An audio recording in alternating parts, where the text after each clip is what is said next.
Good morning. Morning మ్యాగజైన్కి స్వాగతం. ప్రముఖ దినపత్రికలు వస్తున్న వార్తలు వెనక జరుగుతున్న పరిణామాలు చూద్దాం. ఈనాడు చూస్తే అంబేద్కర్ అందరివాడు అన్నటువంటి వార్తని హైలైట్ చేశారు. ఆయన ఏ ఒక్క వర్గానికి ప్రతినిధి కాదు, అసమానతలపై యుద్ధం చేసిన యోధుడు.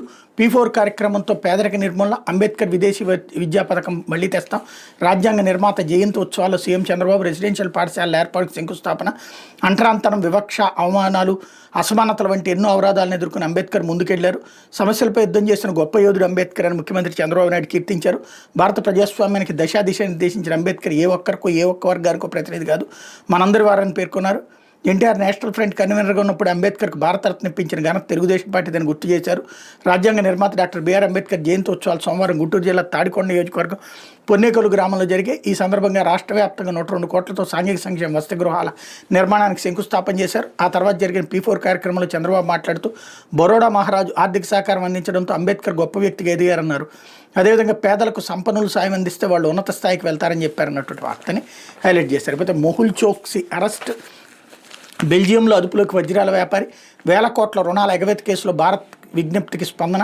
ఏడాది కిందటే ఆ దేశానికి నిందితుడు. పంజాబ్ నేషనల్ బ్యాంక్ నుంచి PNB నుంచి వేల కోట్ల రూపాయల రుణాలు తీసుకుని ఎగ్గొట్టి విదేశాలకు పారిపోయిన వజ్రాల వ్యాపారి మెహుల్ చోక్సీ బెల్జియంలో అరెస్ట్ అయ్యాడు. ఏడాది కిందటే ఆ దేశానికి వచ్చిన అతన్ని తమకు అప్పగించాలంటూ భారత దర్యాప్తు సంస్థలు CBI ఎన్ఫోర్స్మెంట్ డైరెక్టరేట్ చేసిన అభ్యర్థన కారణంగానే అక్కడ అధికారులు అదుపులో తీసుకున్నారు. సోమవారం దర్యాప్తు సంస్థలు అతడి అరెస్టును ధృవీకరించాయి. చోక్సీని పరారీలో ఉన్న అంతర్జాతీయ ఆర్థిక నేరస్తుడిగా ప్రకటించాలంటూ ఈడీ చేసిన అభ్యర్థన 7 ఏళ్లుగా కోర్టులో పెండింగ్లో ఉంది.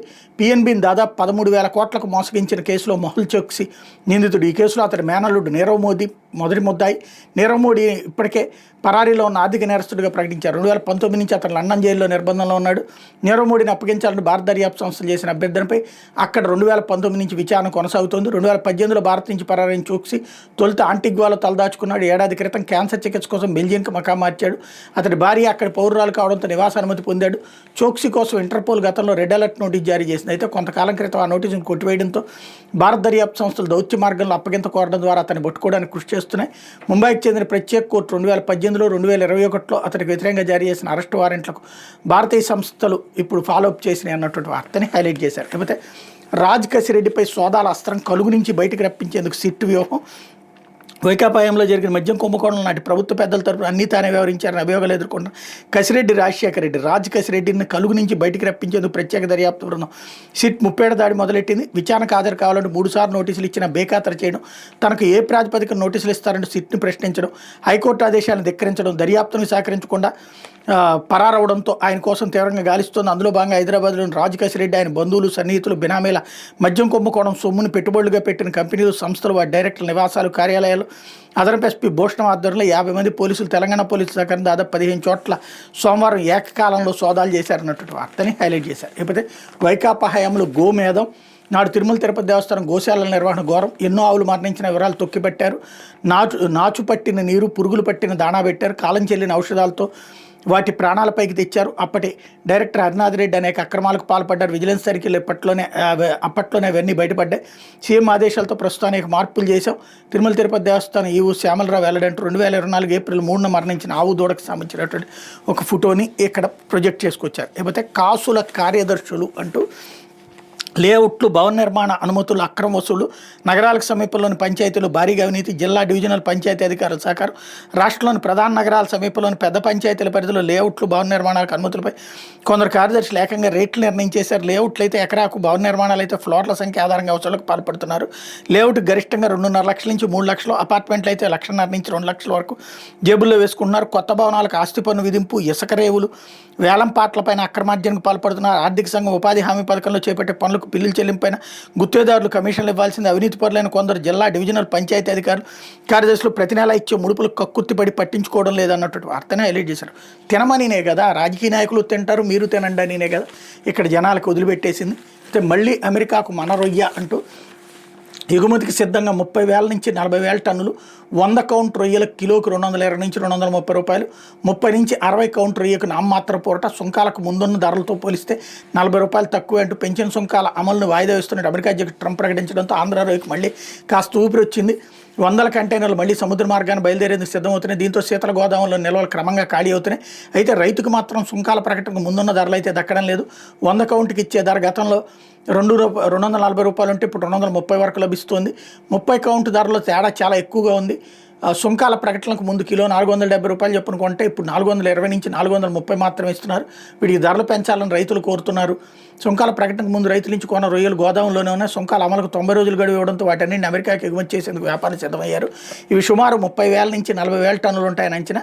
అంటే సుమారు 3,000 నుంచి 4,000 కంటైనర్ల సరుకు ఎగుమతికి వ్యాపారులు సిద్ధమవడంతో రొయ్యల కొనుగోలులో పురోగతి కనిపించింది. సోమవారం ఉదయంతో పోలిస్తే మధ్యాహ్నం నుంచి రొయ్య ధరలో కొంత పెరుగుదల కనిపించింది. 30 కౌంట్ రొయ్య ఉదయం కిలో 420 రూపాయలు అంటే మధ్యాహ్నం తర్వాత 10 రూపాయలు పెరిగి 430 అయింది. 25 కౌంట్ రొయ్య కిలో 470 నుంచి 500కి చేరింది. చిన్న కౌంట్ రొయ్య కిలో 5 నుంచి 10 రూపాయలు పెంచారన్నట్టు వార్తని హైలైట్ చేశారు. లేకపోతే సాక్షి వచ్చేటప్పటికి టీడీపీ పాలనలో టీటీడీ అబాసుపాలు, సత్యం వద ధర్మంచర, గోశాలలో గోవులు మృతి ముమ్మాటికి నిజం, పవిత్ర క్షేత్రంలో 10 నెలలుగా వరుసగా అపచారాలు, కప్పిపుచ్చుకునేందుకు సీఎం చంద్రబాబు బొకాయింపు, చైర్మన్ ఈవో ఎమ్మెల్యే ప్రకటనలతో నిజాలు వెలుగులోకి, నాడు శ్రీవారి పవిత్ర లడ్డూపై బాబు అసత్య ప్రచారం, తొక్కిసలాట ఘటనపైన అదే తీరు కప్పిపుచ్చే యత్నాలు, గోవులు మృతి వాస్తవం అంటూ తిరుమల తిరుపతి దేవస్థానం, గోవులు చనిపోలేదని బొకాయింపు, ఇప్పుడు గోవులు మృతి చెందేది వాస్తవం అంటూ తిరుమల తిరుపతి దేవస్థానం స్టేట్మెంట్. అట్లాగే సోషల్ మీడియాలో టీడీపీ ప్రచారం ఏదంటే తిరుమలపై వెంకన్నపై అవే ప్రకటనలు అంటూ, నాడు పింక్ డైమండ్ అంటూ తప్పుడు ప్రచారం, ఇప్పుడు వచ్చేటప్పటికి గోవులు అంటూ తప్పుడు ప్రచారం అంటూ వాళ్ళ సోషల్ మీడియా ప్రొజెక్ట్ చేస్తుంది. అదే సందర్భంలో గోవుల మృతి మీద అసత్య ఆరోపణలు అని చెప్పినటువంటి స్టేట్మెంట్, కానీ ఫైనల్గా వాళ్ళ ఎమ్మెల్యేనే చెప్పినటువంటి లెక్కలు. గోశాలలో గత 3 నెలల్లో 43 ఆవులు మృతి చెందినట్టు టీటీడీ ఈవో శ్యామలరావు, ఆవులు చనిపోయాయని అబద్ధాలు చెప్తున్నారంటూ గుంటూరు జిల్లా పొన్నేకల్లో సీఎం చంద్రబాబు స్టేట్మెంట్లని హైలైట్ చేశారు. పోతే పెగాసెస్ నిఘా నిజమే, వైఎస్ఆర్సీపీ చెప్పింది నిజమైంది. 2018-19 అప్పుడు ప్రతిపక్ష నేత వైఎస్ఆర్సీపీ అధినేత వైఎస్ జగన్మోహన్ రెడ్డితో పాటు తమ పార్టీ అగ్రనాయకుల ఫోన్లపై చంద్రబాబు ప్రభుత్వం నిఘా పెట్టిందన్న ఆరోపణలు నిజమేనని నిర్ధారణ అయింది. భారత్లో ఎంపిక చేసిన రాజకీయ నేతలు, సామాజికవేత్తలు వాట్సాప్ నెంబర్పై ఇజ్రాయెల్కి చెందిన ఎస్ఎస్ఓ గ్రూప్ పెగాసెస్ స్పైవేర్తో నిఘా పెట్టిందని వాట్సాప్ యాజమాన్య సంస్థ మెటా వెల్లడించింది. ఈ మేరకు న్యాయస్థానంలో కొంతకాలం క్రితం అఫిడవిట్ దాఖలు చేసినటువంటి విషయం తాజాగా వెలుగులోకి వచ్చింది. దాంతో చంద్రబాబు ప్రభుత్వ భాగవతం మళ్లీ తీవ్ర చర్చనీయాంశమైంది. నిఘా సాఫ్ట్వేర్ స్పైవేర్ను రూపొందించిన ఇజ్రాయెల్కి చెందిన ఎస్ఎస్ఓ గ్రూప్తో ప్రపంచంలోని పలు దేశాల ప్రభుత్వాలు ఒప్పందాలు చేసుకుని ఈ జాబితాలో పెగాసస్ ఉపయోగించిన దేశాలు భారత్ 2వ స్థానంలో ఉండటం గమనార్హం. 2018-19 భారత్లో 100 మంది రాజకీయ నాయకులు, సామాజికవేత్తలు తదితరుల వాట్సాప్ నెంబర్లపై ఎస్ఎస్ఓ గ్రూప్ పెగాసస్ స్పైవేర్తో నిఘా పెట్టింది. ఇందుకోసం వివిధ ప్రభుత్వాలు ఏకంగా 58 కోట్లు ఎస్ఎస్ఓ గ్రూప్కి చెల్లించి ఎస్ఎస్ఓ గ్రూప్ ప్రపంచవ్యాప్తంగా 51 దేశాల్లో 1223 మందిపై నిఘా పెట్టింది. వాళ్ళలో 100 మంది భారత్కు చెందిన వారే కావడం గమనార్హం. అత్యధికంగా మెక్సికోలో 456 మంది ప్రముఖుల నంబర్లపై నిఘా ఉంది. 2019 ఎన్నికల ముందు ప్రతిపక్ష నేతగా ఉన్న వైఎస్ జగన్మోహన్ రెడ్డితో పాటు పార్టీ కీలక నాయకుల ఫోన్లపైన చంద్రబాబు ప్రభుత్వం నిఘా పెట్టడం తీవ్ర కలకలం రేపింది. పెగాసస్ ద్వారా టీడీపీ ప్రభుత్వం డేటా చోర్యాన్ని కూడా పాల్పడింది. దీనిపై వైఎస్ఆర్సీపీ తీవ్ర ఆందోళన వ్యక్తం చేసింది. ఎన్నికల కమిషన్ పోలీసులకు ఫిర్యాదు చేసింది కూడా. వాటికి చంద్రబాబు ప్రభుత్వం తోసిపుచ్చింది. అయితే నాడు వైఎస్ఆర్సీపీ చెప్పింది నిజమేనని మెటా సంస్థ అఫిడవిట్ ద్వారా స్పష్టమైంది. పెగాసస్ నిఘా పెట్టిన దేశాల్లోని ప్రముఖుల సంఖ్య Bharat 100, Britain 82, Morocco 69, Pakistan 50, Indonesia 54, Israel 51, Spain 12, Netherlands 11, Hungary 8, France 7, UK 2 అన్నటువంటిది పెట్టింది. ఇందులో ఆంధ్రాది పెట్టారు అన్నటువంటిది ఎక్కడా లేదు. ఇండియాలో వాళ్ళ మీద కూడా నిఘా జరిగింది అన్నటువంటిది మాత్రమే ఇక్కడ హైలైట్ అయింది. ఇకపోతే డీలర్షిప్ రద్దుకు ముందు విచారణ జరపాల్సిందే, వాదన వినిపించే అవకాశం డీలర్కి ఇవ్వాలి, సాక్షుల వాంగ్మూలాలను నమోదు చేయాలి, డీలర్ సమక్షంలో ఫిర్యాదుదారులను విచారించాలి. రేషన్ డిపో డీలర్షిప్ల రద్దుపై హైకోర్టు కీలక తీర్పు. చిత్తూరు కలెక్టర్ జేసీ మదనపల్లి ఆర్డీఓలకు ఉత్తర్వుల రద్దుని చేశారన్నటువంటిది ఇది చాలా ముఖ్యమైనటువంటిది. ఈ మధ్యకాలంలో వాళ్ళనే వేధిస్తున్నటువంటి వేళ తీసుకున్నటువంటి ఒక కీలకమైనటువంటి నిర్ణయం. ఇకపోతే గుజరాత్లో 1800 కోట్ల డ్రగ్స్ పట్టివేత. గుజరాత్ యాంటీ టెర్రరిస్ట్ బృందం, తీరరక్షక దళం సంయుక్తంగా చేపట్టిన ఆపరేషన్లో 18 కోట్ల విలువైన 300 కిలో డ్రగ్స్ పట్టుబడ్డాయి. రక్షక దళం గస్తీ ఓవడం దూరం నుంచే గమనించిన స్మగ్లర్లు తమ బోట్లో ఉన్న డ్రగ్స్ డ్రమ్మును సముద్రంలో విసిరేసి పారిపోయారన్నటువంటి వార్తని హైలైట్ చేశారు. ఇదే ఆంధ్రాలో అయ్యి ఉంటే గనక అప్పట్లో జగన్ చేశాడని, ఇప్పుడు అయితే గనక ఇప్పుడు కూడా జగనే చేస్తున్నాడని రాసి ఉండొచ్చు అక్కడ. కాబట్టి గుజరాత్లో పోలీసులు పట్టుకున్నారు అన్నటువంటిది మాత్రమే రాసుకొస్తున్నారు. ఇవాళ కొత్త వక్ఫ్ చట్టంపై వైఎస్ఆర్సీపీ న్యాయ పోరాటం. వక్ఫ్ చట్ట సవరణ రాజ్యాంగంలోని ఆర్టికల్ 14-15 ఉల్లంఘించడమే. మతం ఆధారంగా వివక్ష తగదు. వక్ఫ్ నిర్వహణ సరిగా లేకుంటే జోక్యం చేసుకోవాలి తప్ప మత విశ్వాసాలకు విరుద్ధంగా ప్రభుత్వాలు వ్యవహరించకూడదు. వక్ఫ్ చట్ట సవరణను రాజ్యాంగ విరుద్ధంగా ప్రకటించాలి.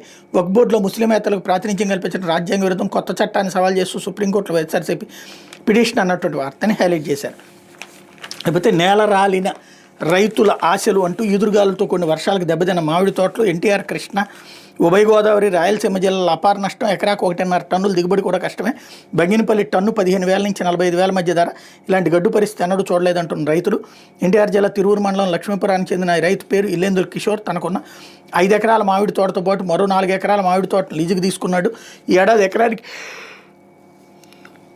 40,000 వరకు పెట్టుబడి పెట్టాడు. పూత దశలో పురుగులు తెగుళ్ల వల్ల 2 ఎకరాలు మాత్రమే కాపు నిలిచింది. ఖర్చులైనా వస్తాయనుకుంటే ఇటీవల కురిసిన గాలివానకు సగానికి పైగా కాయలు రాలిపోయి మిగిలిన కాయలు కోసే వరకు ఉంటాయో లేదోనని ఆందోళన చెందుతున్నాడు.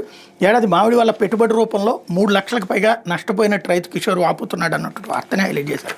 ఇకపోతే రోడ్డు ప్రమాదాలపై ఏఐ నిఘా, సీసీ కెమెరాలో ప్రత్యేక సాఫ్ట్వేర్ తప్పనిసరి, 200 కిలోమీటర్ల వేగంతో వెళ్లే వాహనాలకు రికార్డు చేసే సామర్థ్యం ఉండాలని స్పష్టీకరణ, హై రిస్క్ ప్రాంతాల్లో అత్యాధునిక సీసీ కెమెరాలు ఏర్పాటు చేయాలని నిర్దేశం అన్నట్టు వార్తని హైలైట్ చేశారు. ఇకపోతే హెల్త్ వర్సిటీలో కాపీయింగ్ కథలెన్నో, రద్దు చేసిన సిద్ధార్థ సెంటర్ కన్వీనియంట్గా తిరిగి అనుమతులు, ఇదే సెంటర్లో కాపీయింగ్ అంటూ వర్సిటీ యంత్రాంగం హడావిడి, ఎంబీబీఎస్ మాస్ కాపీయింగ్కి రాచిబాట వేసిన హెల్త్ యూనివర్సిటీ పరీక్షల విభాగం, కర్నూలు కాకినాడ సెంటర్లోను విచ్చలవిడిగా కాపీయింగ్ సాకారం అంటే ఎంబీబీఎస్ అకాడమిక్ పరీక్షలో మాస్ కాపీయింగ్ చంద్రబాబు ప్రభుత్వమే రాచిబాట వేసింది. విద్యార్థుల నుంచి భారీగా ముడుపులను దండుకుని mass copying NTR health university పరీక్షల నిర్వహణ విభాగం ఉన్నతాధికారులు సహకారం అందించడం గమనార్హం. గతంలో రద్దయిన సిద్ధార్థ సెంటర్ విద్యార్థులకు కన్వీనియంట్ అనుకూలతను సాగ్గా చూపి విశ్వవిద్యాలయం పరీక్షల విభాగం తిరిగి అనుమతులు ఇచ్చింది. రద్దయిన సెంటర్కి తిరిగి అనుమతులు ఇవ్వడానికి ముడుపులు పుచ్చుకున్న వర్సిటీ పరీక్షల విభాగం తమకు కావాల్సిన విద్యార్థులు కాపీయింగ్కి అడ్డంకులు సృష్టించకుండా కాపీయింగ్ని అడ్డుకోవడానికి ప్రయత్నిస్తున్నట్టు పెద్ద ఎత్తున హడావిడి చేసింది. ఈ హడావిడి చూసి నిజంగానే కాపీయింగ్ని అడ్డుకోవడానికి చిత్తశుద్ధితో కంట్రోలర్ ఆఫ్ ఎగ్జామినేషన్, రిజిస్ట్రార్, ఇతర అధికారులు ప్రయత్నిస్తున్నారని భావన కల్పించే ప్రయత్నం చేశారు. వాస్తవానికి కాపీయింగ్ అవకాశం కల్పించిన వారే ఇలా ఎందుకు హడావిడి చేశారని ఆరాధిస్తే అవాక్క అయ్యే నిజాలు వెల్లడయ్యాయి. సిద్ధార్థలో మాస్ కాపీయింగ్ జరుగుతున్న అంశం గతంలో ఫిర్యాదులు వెలువెత్తిన విషయమే. కంట్రోలర్ ఆఫ్ ఎగ్జామినేషన్స్పై నిమ్రా కాలేజీతో పాటు పలువురు ఫిర్యాదు చేశారు. మళ్ళీ అలాంటి ఫిర్యాదు రాకుండా ఉండడానికి తనిఖీలు హడావిడి చేశారు. నిజానికి పరీక్షలు జరిగే అన్ని కేంద్రాల్లో సీసీ కెమెరాలు ఉంటాయి. అవన్నీ వర్సిటీ సిఓఈ కార్యాలయానికి అనుసంధానం చేస్తారు. వారి గదిలో కూర్చుని వాటిని పరిశీలించి కాపీయింగ్ జరగకుండా చర్యలు తీసుకోవచ్చు. కానీ అలా చేయకుండా తనిఖీలు అంటే హడావిడి చేసి కొద్దిమంది విద్యార్థులు మాత్రమే పట్టుకున్నారు. మిగతా కాపీయింగ్ యథావిధిగా జరగడానికి సహకారం అందించడం ఎవరు ఊహించిన విషయం. ఇన్విజిలేటర్ల నియామకం నుంచి వర్సిటీ అధికారులు కొమ్మక్కు మొదలవుతుంది. కాపీయింగ్ గురు చెప్పిన వారినే అక్కడ నియమిస్తారు. పరీక్షల నిర్వహణలో అవకతవకలు, కాపీయింగ్ వ్యవహారంపై వస్తున్న ఫిర్యాదులను ఉన్నతాధికారుల దృష్టికి వెళ్లకుండా పరీక్షల విభాగం తొక్కిపెడుతుందన్న ఆరోపణలున్నాయి. దీంతో విచారణ చేయాలని డిఎంఈని ప్రభుత్వం ఆదేశించింది. ఇప్పటికే సిద్ధార్థ కళాశాల ప్రిన్సిపాల్, ఇతర బాధ్యులకు డిఎంఈ షోకాజ్ నోటీసులు ఇచ్చారు. వారి నుంచి ఎవరిని వచ్చాక ప్రభుత్వానికి నివేదిక సమర్పిస్తామని డిఎంఈ డాక్టర్ నరసింహ వెల్లడించారు. వర్సిటీ అధికారులు కొమ్మక్కు గురించి మాత్రం విచారణ జరగడం లేదని సమాచారం అన్నటువంటి వార్తని హైలైట్ చేశారు. లేకపోతే ఆంధ్రజ్యోతి వచ్చేటప్పటికి మైనింగ్ డాన్ అంటూ మొన్నటిదాకా చిన్న సాఫ్ట్వేర్ కంపెనీ ఓనర్ నేడు గనుల శాఖలో రాజాదిరాజుల అజయ్ అంటూ కనుబడిందంటే ఏదో ఒక కంపెనీకి మూడినట్టే. ముందు విజిలెన్స్ దాడులు, ఆపై సెటిల్మెంట్లు, కంపెనీలో వాటా, లాభాల్లో వాటా, మొత్తంగానే హస్తగతం. వీటిలో ఏది కోరితే చేయాల్సిందే, లేదంటే కంపెనీ మూసుకోవాల్సిందే. ఉత్తరాంధ్రలో పెద్దల పేరుతోనే నయానంద విషయం తెలిసి ముఖ్యమంత్రి సీరియస్ అయినా అదే దూకుడు, వేరే దారిలో డీలింగ్స్. రేపు 64 కంపెనీలపై విజిలెన్స్ రివిజన్ కేసులు విచారణ అంటూ అజయ్ అనే వ్యక్తి హైదరాబాద్లో చిన్న సాఫ్ట్వేర్ కంపెనీని నడిపేవారు. ఉద్యోగాల పేరిట యువతకు ఎరవేసిన కేసులు ఆయన నిందితుడు. ఎట్టకేలకు ఆ కేసులో రాజీలు చేసుకుని సొంత రాష్ట్రం ఆంధ్రప్రదేశ్కి మకాం మార్చారు. ఇక్కడికి రాగానే ఆయన గనులు ఆకర్షించాయి. ప్రభుత్వంలోని పెద్ద మనుషుల పేరుని దీనికోసం వాడుకోవడం మొదలుపెట్టారు. గనుల శాఖలో కీలక ముఖ్య వ్యక్తుల సహకారం ప్రోద్బలంతో వెలిగిపోతున్నారు కాదు. ప్రభుత్వంలో భారీ పెనాలకు గురైన గ్రానైట్ కంపెనీ విషయంలో ఇట్లాగే చేసుకొచ్చారంటూ ఆయన మైనింగ్ డాన్. ఆయన కన్నా ఏ మైనింగ్ లీజ్ పరిశ్రమల మీద పడ్డా యజమానికి మూడినట్టే. మొదట గనుల శాఖలో అత్యంత కీలకమైన వ్యక్తి సంబంధిత కంపెనీ ఎండీకి ఫోన్ చేస్తారు. అది వెంటనే మరో అధికారి ఫోన్ చేస్తారు. సార్కు సంబంధించి మైనింగ్ లీజ్ పరిశ్రమ కావాలి, మీరు అప్పగించండి, రివిజన్ కేసు మీకు అనుకూలంగా సెటిల్ అవుద్దని. అది ఈ ఫోన్ల సారాంశం. మాట విని మైనింగ్ డాన్ చెప్పినట్టు చేస్తే సరే కంపెనీలో వాటా లేక లాభాల్లో వాటా లేదంటే మొత్తంగానే కంపెనీని అప్పగించాడు. ఇందులో డాన్ ఎదు కోరితే చేయాల్సింది, లేదంటే విజిలెన్స్ దాడులు జరిగిపోతే 10 కోట్ల నుంచి 100 కోట్ల మేర పెనాల్టీ వస్తారు, అంతే కంపెనీ మూతపడాల్సిందే అంటూ ఇందులో ఓఎస్డీలు ఓవర్ యాక్షన్ అంటూ జరుగుతున్న కుంభకోణం గురించి మనమే 4-5 సార్లు వాళ్ళతో ఇంటర్వ్యూలు కూడా పెట్టాం. కళ్ళెదురుగుండా కనబడుతోంది. దీంట్లో ప్రభుత్వానికి ఏం పాత్ర లేదు, మంత్రులకి ఏం పాత్ర లేదు, ప్రభుత్వం సంబంధించినటువంటి రాజకీయ నాయకులకి ఎవరికీ పాత్ర లేదు. కేవలం అధికారులు ఎవరో తప్పు చేస్తున్నారు అన్నటువంటి ఎందుకు ఈ నాటకాలు అనేది అర్థం కాదు. ఎందుకంటే నీతి ఆయోగ్ వాళ్ళు వీటిని అడుగుతున్నారు, ఏంది ఇది ఇంత డబ్బులు వచ్చేటటువంటి దాన్ని గనుల్లో ఎట్టేందుకు చేశారన్నట్టు. దాన్ని కవర్ చేయడం కోసం అబ్బెబ్బే ఎవడో కింద ఉన్న అధికారిని రేపో మాపో 4 అధికారులు బలిపోసులు చేస్తారు. అక్కడేమో నిలువున ఇదివరకు జగన్ వాళ్ళ టైంలో జరిగిన ఈ కార్యకలాపాలన్న డబ్బులు తిన్నారు, వాళ్ళు 20% తిన్నారని చెప్తారు. ఇప్పుడేమో దాదాపుగా మొత్తం అసలు గని రాసి ఇచ్చేయమని కదా విషయం. అసలు విషయాలు దాచేసేసుకునేటటువంటి వ్యవహారం. దీన్ని గనుల్ని 2014 అప్పుడు ఏం చేశారు, 14-19 మధ్యలో 23 మంది ఎమ్మెల్యేలు ఇటు రావడానికి కారణం కూడా గనులే కదా. ఇదంతా కళ్ళెదురుగుండా జరుగుతున్న ఏమీ లేదన్నట్టుగా కళ్ళకి గంతలు కట్టుకుని వార్తలు రాసేటటువంటి వ్యవహారం. లేకపోతే కసిరెడ్డి కోసం వేట అన్నటువంటి ఇక్కడ కూడా హైలైట్ చేశారు. లేకపోతే మంత్రులు కాస్త పట్టించుకోండి అంటూ అతిగతి లేని ఉపాధి పనుల బకాయిలు 2014-19లో పనులు చేస్తే నేటికి పెండింగ్. టీడీపీ మద్దతుదారులకి చెల్లించిన గత సర్కార్ సుమారుగా 1000 కోట్ల బకాయిలు. కూటమి వచ్చాక సీఎం చంద్రబాబు ఆదేశించిన చెల్లింపులపై దృష్టి పెట్టని ఇన్ఛార్జి మంత్రులు. ప్రభుత్వం ఏర్పడి 10 నెలలైన తీరని కష్టాలు. ఎన్టీఆర్ హౌసింగ్ బకాయిలు మరో 960 కోట్లు అన్నటువంటి దాంట్లో మంత్రులు ఏం చేస్తారు? ముఖ్యమంత్రి అంటే ఆర్థిక శాఖ మంత్రి డబ్బులు ఇస్తారు, అయిపోతుంది. దాంట్లో మంత్రులు చొరవ తీసుకోవట్లేదు, ఎమ్మెల్యేలు చొరవ తీసుకోవట్లేదు అంటూ తప్పు వాళ్ళనైతేనే వేసేయడం. అదే ఆర్థిక శాఖ క్లియర్ చేస్తే కదా అయిపోయేది. ఆర్థిక శాఖ క్లియర్ చేయాలంటే బిల్లులు అక్కడ చేతిలోనే ఉన్నాయి. ఇంక ఎమ్మెల్యే ఏం చేయాలి? రోజు ఫైల్ పుచ్చుకుని సార్ అని కాళ్ళ ఎలా పడాలైంది. ఇట్లాగే ఉంటాయి మన వాళ్ళని కాపాడుకుంటూ జరిగినటువంటి తప్పులకు సంబంధించినటువంటి ఇష్యూ. లేకపోతే ఆటో సుంకాల తాత్కాలిక నిలిపివేత సంకేతాలు ఇచ్చిన అమెరికా అధ్యక్షుడు ట్రంప్. తమ కార్ల కంపెనీలకు ఊరటనిచ్చేందుకే చైనా ఎలక్ట్రానిక్ ఉత్పత్తులు ఫోన్లపై 20% సుంకాలు కొనసాగుతాయని స్పష్టీకరణ. అమెరికాకు చైనా భారీ జలక్ అరుదైన లోహాల ఎగుమతులు నిలిపివేత. డ్రాగన్ పోర్టులోనే ఆగిపోయిన స్టాక్ అంటూ కొత్త జంటలకు వీసా అగ్ని పరీక్ష. అమెరికా వెళ్ళడం ఈజీ కాదు, అమెరికాను పెళ్ళాడిన అక్కడికి వెళ్ళడం కష్టమే. ముగిసిన బైడెన్ వెసులుబాట్లు. ట్రంప్ నేతృత్వంలో వీసాలకు కఠిన టెస్ట్ నిశ్చిత పరిశీలన. ట్రంప్ను హత్య చేస్తా డబ్బులు ఇవ్వండి. అమెరికాలో తల్లిదండ్రులు అడిగిన 17 ఏళ్ల బాలుడు ఇవ్వకపోవడంతో వాళ్ళని హత్య చేశాడన్నటువంటి వార్తని హైలైట్ చేశారు. ఇకపోతే బగ్ పెట్టి బురిడి అంటూ బెట్టింగ్ యాప్ల తయారీలోనే బగ్ ఏర్పాటు. ఎవరెవరు ఎక్కడున్నారో తెలిసేలనేగా ఎవరు పరిదాటిన ప్రధాన బుకీలు అప్రమత్తం.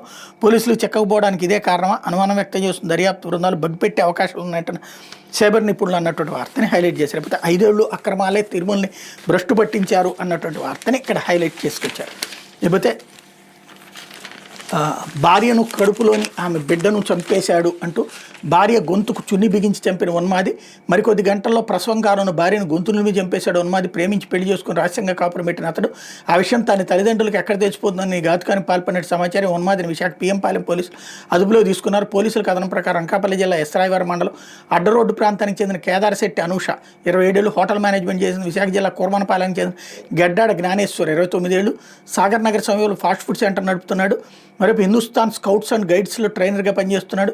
అనూష స్నేహితురాల ద్వారా ఆమెకు పరిచయం అయ్యాడు. ఇద్దరు ప్రేమించుకుని 2022 డిసెంబర్ 10న కొంతమంది స్నేహితులు సన్నిహితుల సమక్షంలో వివాహం చేసుకున్నారు. PM పాలెం ఉడా కాలనీలో కాపురం పెట్టారు. జ్ఞానేశ్వర వివాహం చేసుకున్నట్టు ఇంతవరకు తన తల్లిదండ్రులకు తెలపలేదు. వాళ్ళకి విషయం చెప్పాలని అనూష ఎన్నిసార్లు ఒత్తిడి తెచ్చిన పిల్లలు పుట్టాక జీవితాన్ని కాలయాపన చేశాడు. ఈ క్రమంలో అనూష గర్భం దాల్చింది నెల నిండాయి. ఏప్రిల్ 14 ప్రసవం అవుతుందని ఒక రోజు ముందు ఆసుపత్రిలో చేరాలని వైద్యులు సూచించారు. అయితే ఆదివారం ఎందుకు సోమవారం వెళ్దామని జ్ఞానేశ్వర అనూషకు నచ్చజెప్పాడు. ఆదివారం రాత్రి అనూష తన స్నేహితులతో ఫోన్లో ఎంతో సంతోషంగా మాట్లాడింది. కానీ ఉదయం 7:30 గంటల సమయంలో స్నేహితులకి జ్ఞానేశ్వర్ ఫోన్ చేసి అనూష ఎలాంటి చలనం లేకుండా పడుందని తెలిపాడు. వాళ్ళు వచ్చిన తర్వాత ముందుగా ప్రైవేట్ ఆసుపత్రి తరలించగా మృతి చెందినట్టు వైద్యులు గుర్తించి KGHకి తీసుకెళ్లాలని సూచించారు. అక్కడ వైద్యులు ఆ మృతిని నిర్ధారించారు. అనూష మెడపై కమిలిన గుర్తులు ఉండటంతో స్నేహితులు అనుమానం వ్యక్తం చేశారు. జ్ఞానేశ్వర్ చేతులు ముఖంపై గోళ్ల గీతలు రక్తపుచారలు ఉండటంతో పాటు మృతదేహాన్ని తీసుకువెళ్ళిపోయింది. హడావిడి పడుతుండటంతో KGH అవుట్పోస్ట్ పోలీసులకు అనుమానం వచ్చింది. వాళ్ళు తమదైన శైలిలో గదమాయించగా అనూషను చున్నీతో పేక నులిమి చంపినట్టు నేరాన్ని అంగీకరించాడు అన్నట్టు వార్తని హైలైట్ చేశారు. ఇంతగా ఇలాంటి రాక్షసుల్ని ఏం చేసినా తప్పులేదేమో. ఇది దినపత్రికలో వచ్చిన వార్తలు వెనకాల జరుగుతున్న పరిణామాలు.